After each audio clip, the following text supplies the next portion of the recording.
Bonsoir à tous, merci à cet instant précis de la soirée et d'ailleurs tous les soirs de choisir la télévision Shekina TVS pour vous informer. Un titre à cette édition d'information, les négociations vont bon train du côté de la société gabonaise de transport Sogatra en vue d'une sortie de crise. Ce matin, au cours d'une assemblée générale, le Sinatra a annoncé la levée du mouvement de grève lancé le 9 mai dernier. Vous aurez les détails de cet élément au cours de cette édition d'information avec Pierre Parfait Mbadikoumbe. D'abord, le volet social, afin de s'imprégner des conditions dans lesquelles est intervenue la noyade des jeunes compatriotes à la plage du Tropicana. Le président de la plateforme nationale de la société civile gabonaise, Georges Bruno Ngoussi, est allé au chevet de la famille du jeune Waris, l'une des victimes. C'est dans le 3e arrondissement de la commune de Libreville. Reportage. Les élèves disparus du CS d'Akébé est loin d'être fermés. Chacun cherche à comprendre ce qui s'est passé ce jour à la plage du Tropicana au nord de Libreville. En l'absence d'éléments probants pouvant convaincre l'opinion publique, le président de la plateforme de la société civile gabonaise, Georges Bruno Ngoussi, est allé à la rencontre d'une des familles éprouvées au 3e arrondissement, une visite de compassion à l'égard de cette famille. Au sein d'une famille qui a été éprouvée, parce que vous savez, tout le monde parle de 15 élèves du CS d'Akébé, mais là nous sommes chez l'une de ses victimes. Nous sommes venus ici leur présenter nos condoléances, surtout les consoler, leur dire que nous sommes avec eux et que cette famille entre aussi automatiquement dans le cercle de tous ceux qui veulent défendre, si vous voulez bien, les intérêts des familles gabonaises qui sont menacées. Aujourd'hui, c'est presque un constat déplorable que nous faisons. Nous sommes ici pour témoigner notre compassion, notre, si vous voulez bien, c'est révoltant. C'est révoltant de rappeler que hier, cette communauté internationale a bien voulu que les Gabonais puissent faire foi, puissent avoir confiance à leur justice, notamment à leurs institutions. Mais voilà qu'aujourd'hui, nous sommes au 13 juin. Et c'est le 13 juin que nous nous levons devant vous pour parler de quelque chose qui s'est produit depuis le 25. Généralement, c'est le pouvoir qui devrait nous communiquer ce qui s'est passé le 25, 2 ou 3 heures après l'événement. Mais nous en parlons après presque 19 jours. Ça dénote de la négligence, de la légèreté avec laquelle on prend en compte la vie humaine. Jugeant le manque d'intérêt que suscite ce feuilleton par les autorités judiciaires, la plateforme de la société civile gabonaise entend entreprendre des démarches qui aboutiraient à la saisine de la Cour africaine des droits de l'homme ou de quelques institutions onusiennes compétentes en la matière afin qu'elles s'imprègnent du cas de violation des droits de l'homme, dit-il, en République gabonaise. Toujours en rapport avec cette actualité et à la suite de la plateforme nationale de la société civile gabonaise, de son côté, le président de l'association de lutte contre les crimes rituels au Gabon annonce le début prochain des procédures afin de connaître la vérité sur ce décès ou ces décès qu'il trouve suspects. Nous l'écoutons. 13 ans déjà, nous menons ce combat sur le terrain.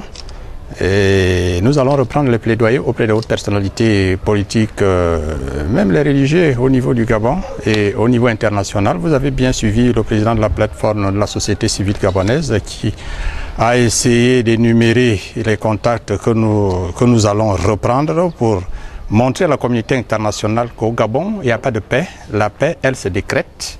Car on ne peut pas parler de paix quand il y a élection, on ramasse les corps des enfants à travers la plage comme des mouches, on ouvre les enquêtes n'aboutissent pas, on fait arrêter les présumés coupables, ils sont relâchés et on fait des propositions de loi. Vous savez, en 2015, nous avons fait une proposition de loi qui a été votée par l'Assemblée nationale mais rejetée par la Cour constitutionnelle.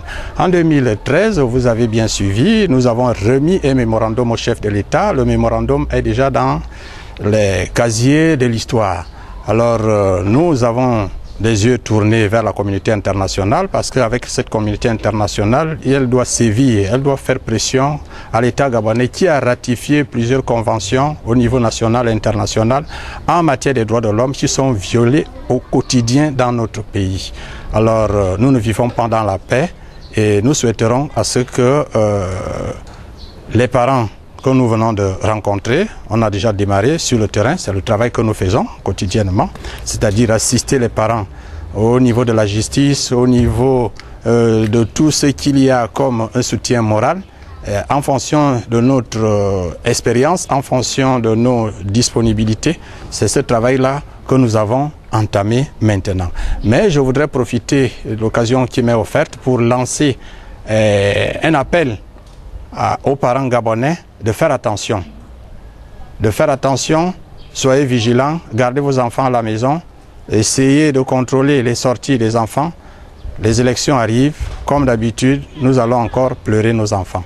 Comme il y a l'impunité au Gabon, malgré tout ce que nous faisons, le théâtre que vous avez vu avec nos gouvernants dans les médias, tout ce qu'ils font là, c'est du théâtre, c'est du mensonge. Et ce mensonge-là, il y a un temps, nous allons suivre la réalité sur la vie des Gabonais, la réalité gabonaise d'ici quelques années.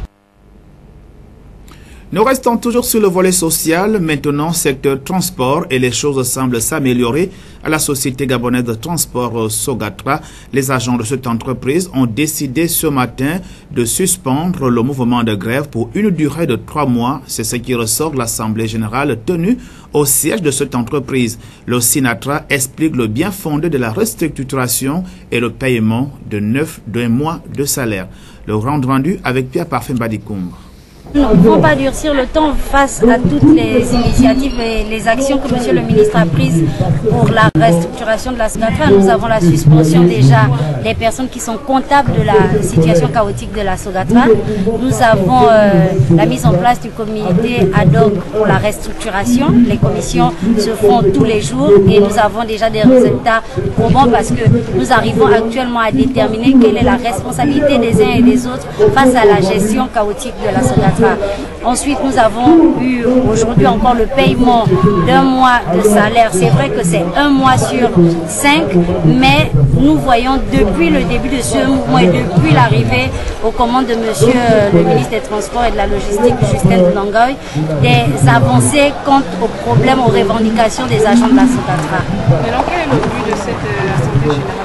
Le but de cette Assemblée générale, c'est non seulement expliquer aux agents le bien fondé de la restructuration, ensuite annoncer le paiement d'un mois de salaire, mais aussi suspendre le mouvement de grève.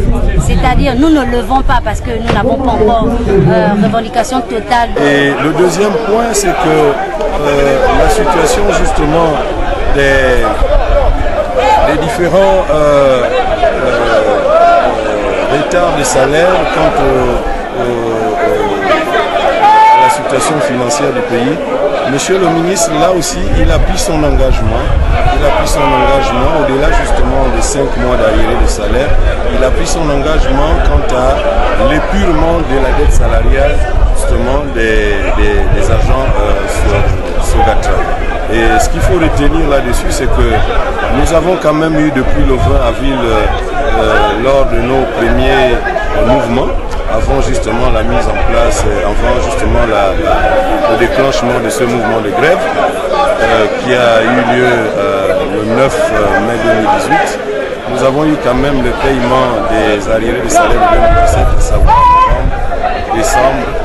Et là, nous sommes maintenant dans le cas de paiement du mois de janvier 2018 et que le ministre également s'attelle justement à faire en sorte que désormais le reste du mois, à savoir février, mars, avril, mai, soit payé dans des délais raisonnables en intervalle néanmoins de 2 ou 3 semaines. Éducation à présent et festivités de fin d'année scolaire dans les établissements scolaires de la place. L'ambiance était au beau fixe ce matin dans le 5e arrondissement de la commune de Libreville. Chants, récits poétiques, défilés de mode, présentation des œuvres d'art.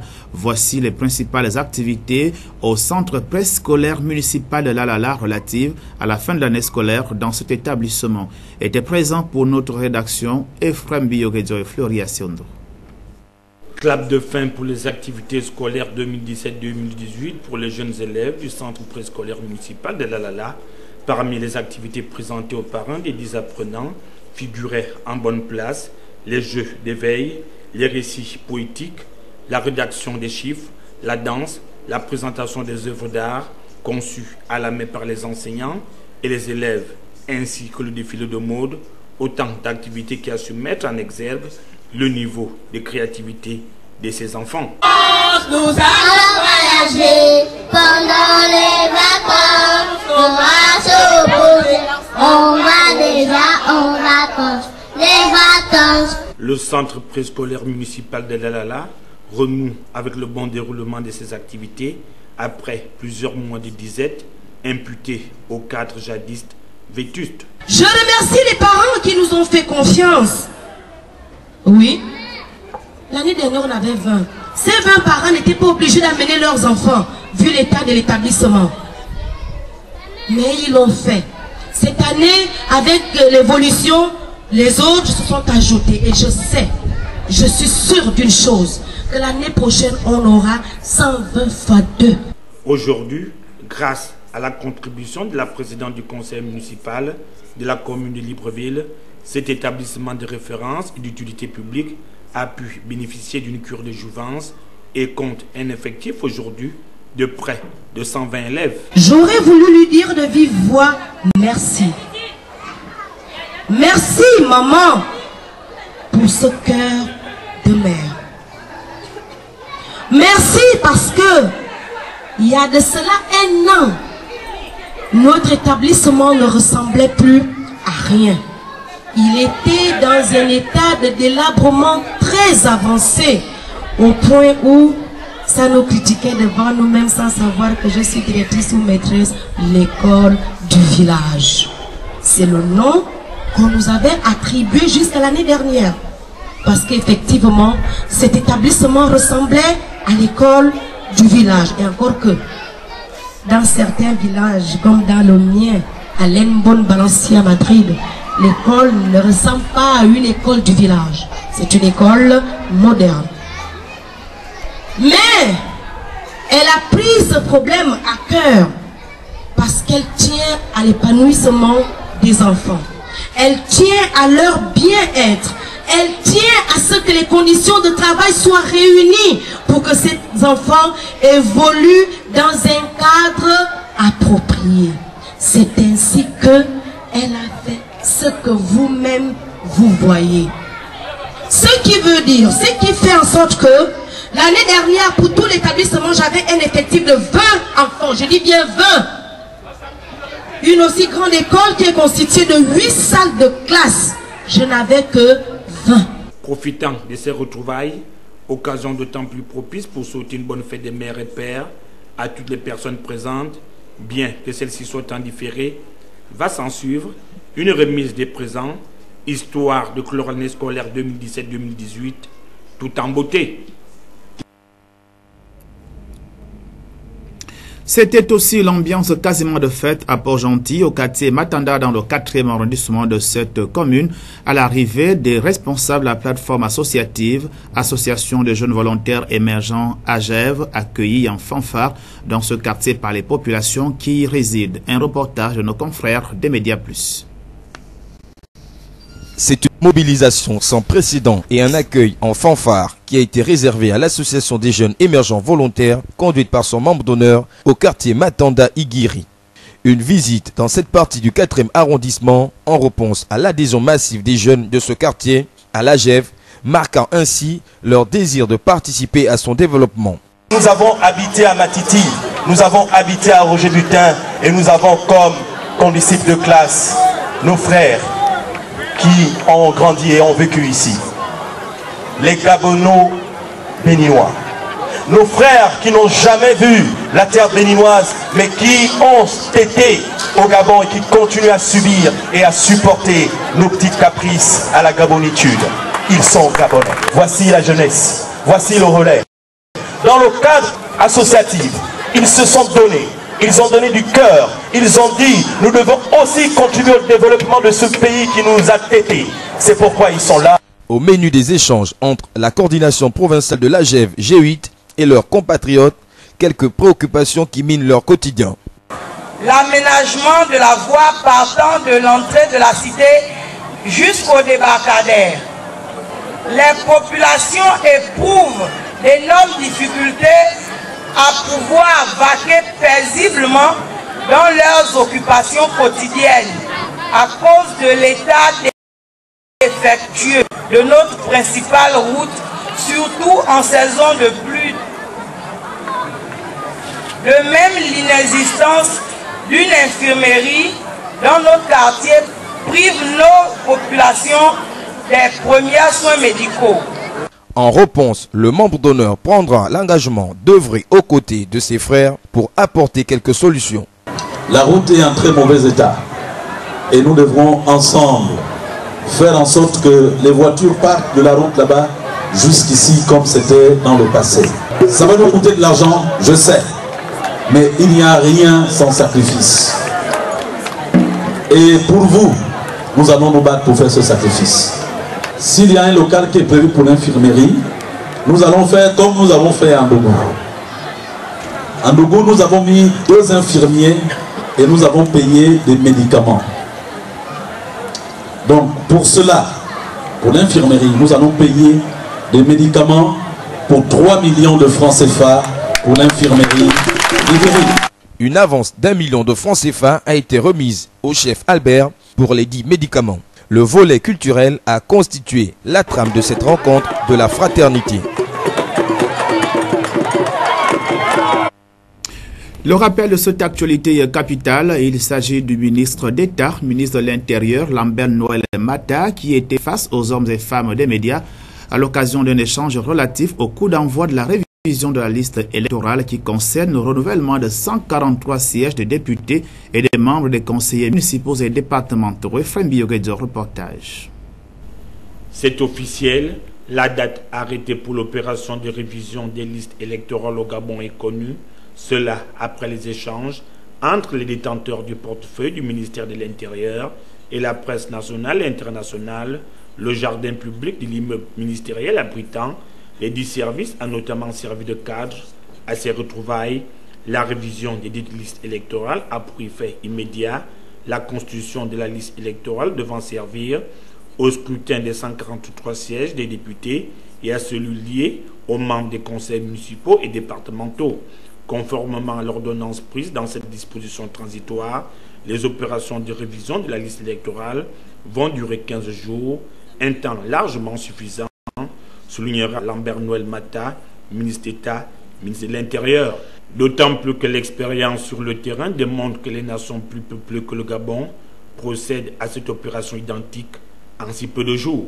Des pays comme le Nigeria, 200 millions d'habitants, font la révision pendant 14 jours. Et le Gabon dispose d'une liste électorale permanente. La révision n'est donc pas une opération de réinscription tout azimut des citoyens. Non. La révision s'entend comme un exercice, une opération qui permet d'inscrire ceux des citoyens gabonais ayant 18 ans révolus ou ceux-là qui ne sont jamais fait inscrire sur une liste électorale. Première catégorie. La révision permet également aux électeurs, donc à ceux qui sont inscrits, de pouvoir opérer des changements au gré des changements de résidence ou des intérêts économiques, politiques et j'en passe. Enfin, la révision s'entend comme une opération qui permet d'extraire de la liste électorale les décédés.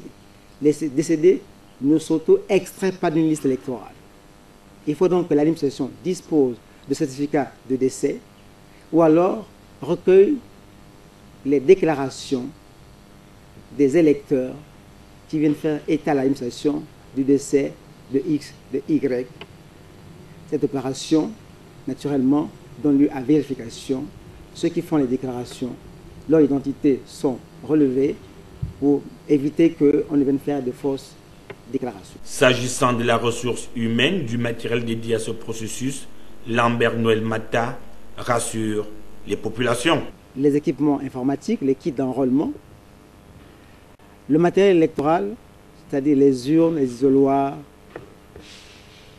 les cachets d'acteurs à voter, l'encre indélébile.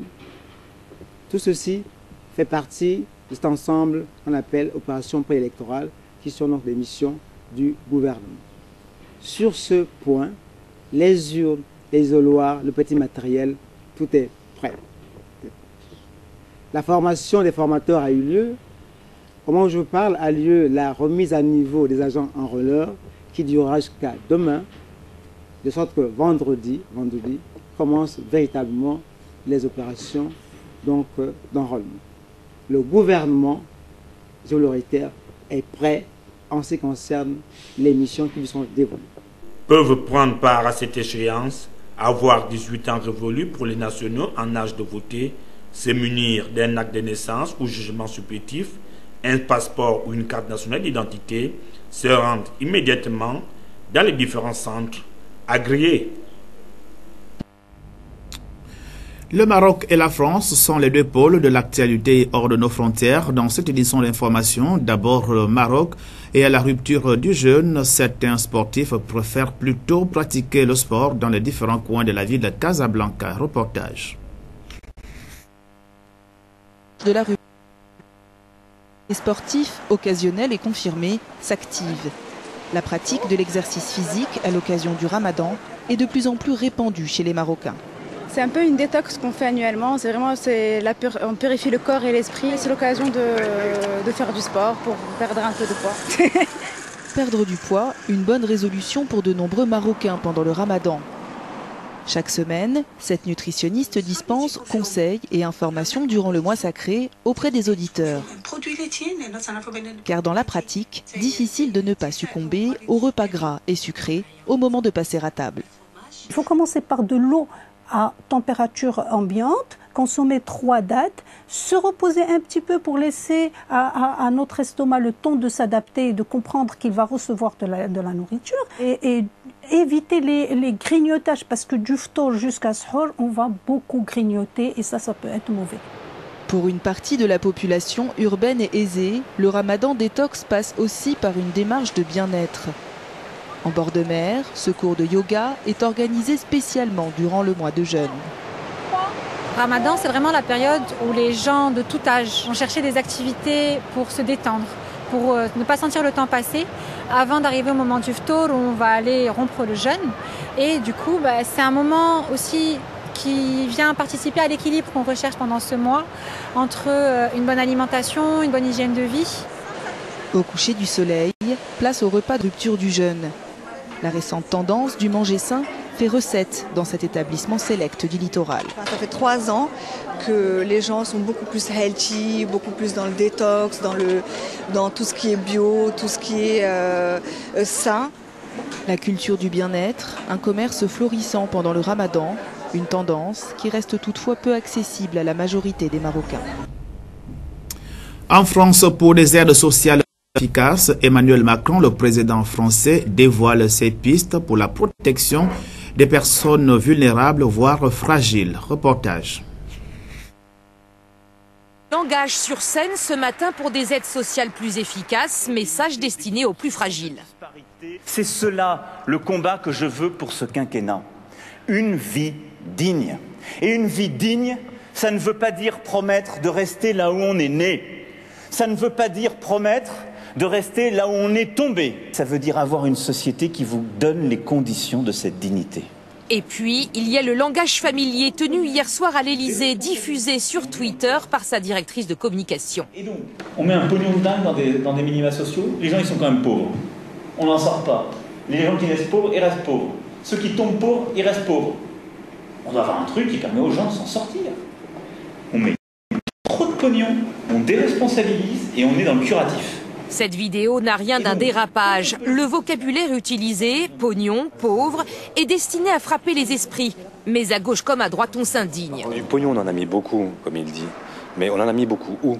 depuis le début de ce quinquennat. On en a mis beaucoup sur les plus riches. C'est les plus pauvres qu'on stigmatise en expliquant que c'est eux qui coûtent du pognon, que ça ne sert à rien. Mais la dignité, ça sert à quelque chose, non ? Au gouvernement, on défend le ton du président comme son propos sur les dysfonctionnements des aides sociales. Il veut convaincre et donc il ne fait pas un discours formaté. Mais par contre, ce qu'il dit dans cette vidéo qui est essentiel, c'est qu'il faut mieux prévenir que guérir. Pour Emmanuel Macron, à Montpellier comme sur la vidéo à l'Élysée, les aides sociales doivent inciter davantage les plus fragiles à retrouver du travail. Du sport à présent et la finale des playoffs a opposé hier au stade Monédan de Siban Manga Sport de Mwanda à la formation de Mbéré Sportif de Libreville. Détails et commentaires de ce jour de ce match avec Yasser Nicolando. Participation à la Ligue des champions africains de football se jouait cet après-midi pour le centre Mbéré Sportif de Libreville. Après le repas et la pause, direction le stade Monédan de Siban, où le duel pour la conquête finale annonçait déjà ses couleurs. Les poulets d'Alabafal restent sereins. En lançant les hostilités, le centre Mbéré Sportif avait à cœur d'inscrire son nom dans le livre d'or du football gabonais. Un rêve qu'il verra s'échapper à la 35e puis à la 75e minute de jeu de but qui porte les signatures de Romuald Didigui et d'Idoré Ngwalama. Manga sabre son 9e titre de l'histoire et son 3e sous l'ère professionnelle et renvoie tout simplement la jeune formation du centre Mbéré Sportif à ses chères études. Un duel où l'expérience a eu raison. Et je crois que c'est l'expérience qui a fait la différence. Parce qu'on a fait une première mi-temps équitable, donc le deuxième mi-temps, les enfants accusaient un petit coup de fatigue, c'était évident qu'ils prennent des buts. Bien sûr, la hiérarchie était respectée. Manga était un grand calibre, habitué en Coupe d'Afrique. Donc, on a fait ce qu'on a pu faire. Je crois que bravo les enfants. C'était dans la mesure où on vient de retrouver le titre de champion du Gabon après les 2 ans sans titre. Et les perspectives, je vais laisser le soin au comité de fixer le cap après la trêve. Un échec qui ne rougit pas les yeux, car le CMS sortira de là avec une qualification à la prochaine Coupe d'Afrique des Nations des clubs, une première dans son histoire après 22 ans de création. Toujours en sport et suite aux injonctions de la Confédération africaine de football sur les puneurs problématiques des salaires impayés des joueurs, une réunion d'urgence s'est tenue ce matin au siège de la Fédération gabonaise de football en présence de la Ligue nationale de football, l'INAF, et l'Association des footballeurs professionnels du Gabon en vue de trouver des solutions. Yunus Mosconi Ngonomba, reportage. 4 heures de discussion entre les responsables du football gabonais et l'Association des footballeurs professionnels du Gabon suite aux injonctions de la Confédération africaine de football de rétablir l'ordre concernant les salaires des joueurs dans un délai bien précis. Au terme des échanges, en voici les conclusions. De salaire. Ensuite, on a demandé qu'un point exact et précis du niveau de ces arriérés de salaire nous soit fait et que chaque club fasse également un point un plan d'action d'appurement de ces arriérés de salaire. Donc ces 3 éléments ayant été circonscrits, nous nous sommes donné rendez-vous pour lundi à 10 h pour que nous les réunissions et qu'au niveau de l'Africa Foot, nous les transmettions à la CAF qui les attend pour le 20, c'est-à-dire mercredi prochain au plus tard. Soucieux des conditions de vie et de travail des joueurs professionnels, l'Association des footballeurs espère une suite favorable dans les jours suivants. Il faudrait que les clubs apportent lundi leurs états, tout ce qu'ils doivent aux joueurs, que la Ligue aussi, la Ligue fasse ce travail de confrontation par rapport au contrat et qu'on se mette d'accord sur le nombre de mois sur la saison 2007-2017, 2017-2018. On totalise, je pense, ça fait 24 mois. Les clubs vont dire combien de mois ils ont payé aux joueurs. Donc si moi j'ai un club et que je dis j'ai payé 4 mois, donc ça veut dire que je dois 20 mois. Et que le club justifie que voilà, les justificatifs, j'ai payé tel joueur. Et que derrière, ils disent comment ils vont régler le reliquat en fait. Donc c'est de ce rapport-là dont a besoin la CAF. Donc ça c'était une première partie de la réunion. Ils ont refixé pour lundi. Lundi, on tombera d'accord sur les impayés et qu'on tombe d'accord avec les clubs sur ceux qui sont capables et en mesure de payer. Maintenant, comment ils vont payer, ça c'est pas le ressort des footballeurs. Les footballeurs ont signé des contrats et ils veulent simplement que ces contrats soient respectés. Plus que quelques jours avant le délai imposé par la Confédération africaine de football, soit le 20 juin au plus tard, pour que l'épineux problème des salaires impayés des joueurs trouve une satisfaction définitive. Avant de nous dire au revoir, voici à présent la rubrique Expression libre, question du jour posée par Ulrich Simaela, à savoir quel est le dernier pays africain à être indépendant. Pays africain a eu l'indépendance. Aucune idée, hein? Moi je ne sais pas. Le dernier pays africain à avoir eu l'indépendance. À mentir, monsieur, là, il ne comprend vraiment rien de ça. Inspiration. Le dernier pays avoir aucune inspiration. Je ne suis pas inspiré. Le pays africain a avoir eu l'indépendance. Là, vraiment désolé. Je ne sais pas.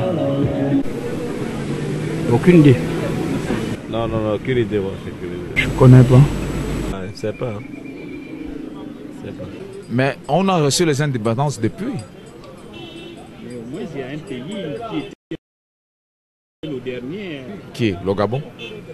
Non, vraiment, là, je ne sais pas. Je ne sais pas. Ah, je ne sais pas. Le Gabon, je ne sais pas, moi. Je crois que ça doit être dans l'Afrique de l'Ouest, hein, mais je ne sais pas trop quel pays. Je ne sais pas.